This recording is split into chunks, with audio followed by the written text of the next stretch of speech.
Hello there! Right here we got two brand new pre-releases. That's pre-release 2 and 3. They dropped some really big news which could potentially break my most famous farms. And Sculk Sensor's got a bunch of buffs plus a bunch more. Let's get all into that. Make sure you leave a like and subscribe.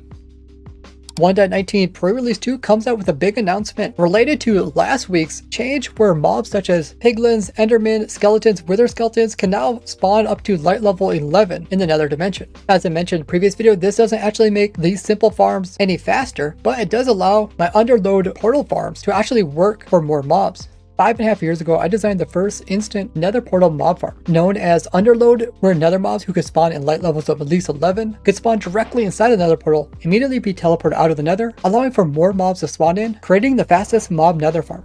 You could build the big version or the mini version. This farm would produce pigmen, ghast, and magma cubes. With 1.16 new nether biomes, you could put it into different biomes to get only specific mobs to spawn. Like a soul sand valley would just produce ghast, as the light from the portals was too bright for skeletons.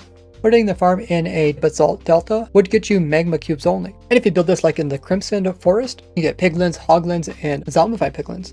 And if you put it inside of a nether fortress, you can get mostly just blazes, like I did in my super fast blaze farm. My farms became quite popular and started being used by everyone, including Exumavoid, DocM, and even Mumbo Jumbo. And I even made an overworld version of it back then, and have been updating it in my livestream since. And I called that one Overload. Reference to the overworld, where Underload is a reference to the nether, also a reference to the large amount of items it produces. Overload took advantage of mobs that were immune to light, like slimes, and to this day Underload is the fastest slime farm, and it's been built by many people including Shulkercraft.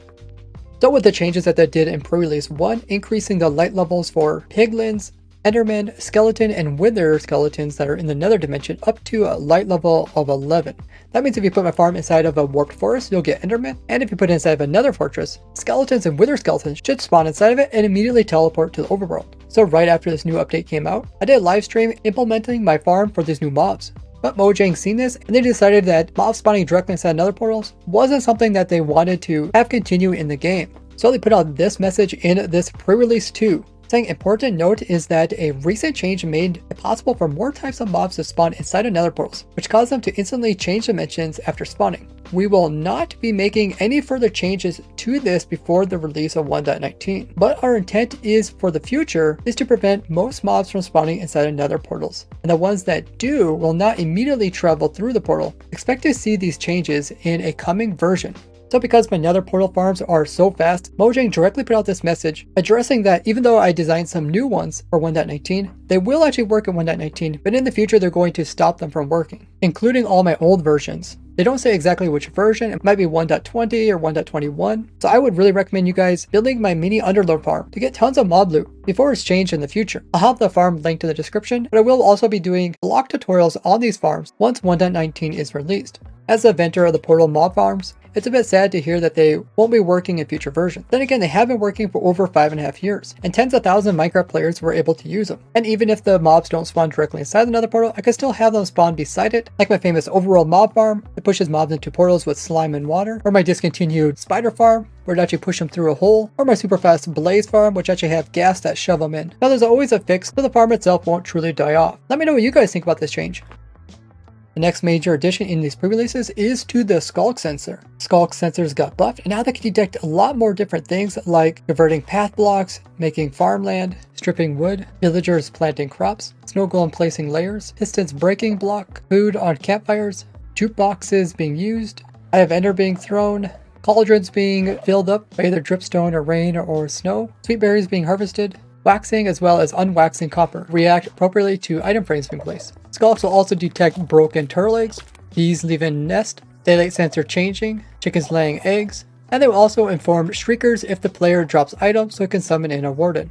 Enderman teleporting, which gives the Sculk a brand new detectable event, which is teleporting, and that comes with a redstone signal of 5 being produced by the Sculk sensor.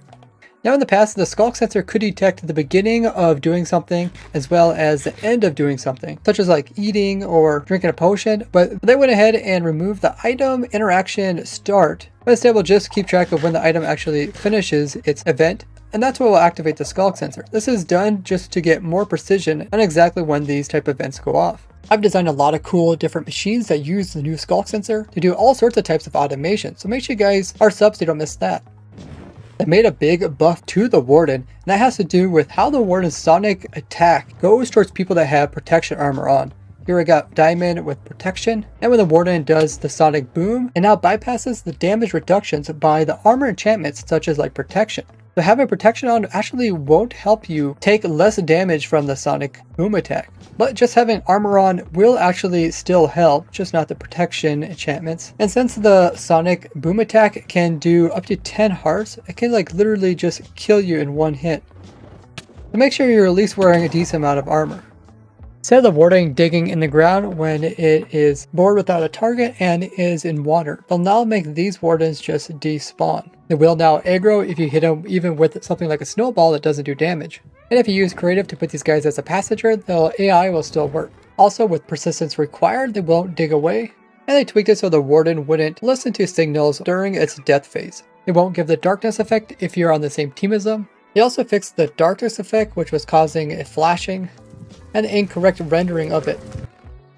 Goats will now also drop horns if they run into copper ore. Baby goats unintentionally were losing their horns when fed to be grown up. And goats from an old world learning to the new world will no longer lose their horns when updated. Allays were easily getting stuck inside of some smaller blocks, like fences, which you'll be able to traverse now. They changed it so allays will now actually flee when the player hits them. With recent snapshot changes, villagers weren't restocking their trades like they're supposed to, but now they will. There were still problems with gas not being able to receive redirected fireballs, so now it's finally fixed in Snapshot. Despite some mobs not giving XPs when killed, they shouldn't actually cause anything to spread. Its spread advancement was still being given to the player, which it no longer will. Frogs will no longer spaz out when trying to get to a mob that they can't reach. Frogs are now smart and will run away from damage and run away from their attacker rather than going after any nearby slime. Maps and paintings that intersect will no longer break each other off. They made sure that void worlds will have a place for the player to spawn on, so they won't immediately fall into the void and die. You're now able once again to place in mine shafts using the place command inside of mesas. They made it so if you add dangly bits onto blocks, they will no longer be darker and instead blend nice and well. They moved the subtitles down so they're back where they originally were. They also reverted using the equip noise that is generic for equipping blocks into the player's head slot, along with knocking out a ton of different bugs to do with the equip noise coming up in different areas of the game. And they fixed 2 bugs to do with chat messages. Now come join my Twitch live stream where I will be improving my farm here so that it works perfectly in all the different types of biomes. Drop a follow while you're over there and subscribe for free if you have Twitch Prime or Amazon Prime. I'm really excited to show you all the cool new farms for 1.19, but if you'd like to see the ones I've designed in the past, check out this playlist here for all the simple farms, or this playlist about how we're trying to design a farm for every item in the game of Minecraft. Thank you guys so much for all the recent support. I really appreciate you guys sharing what I do with others, and I will see you guys in the next video. Bye bye!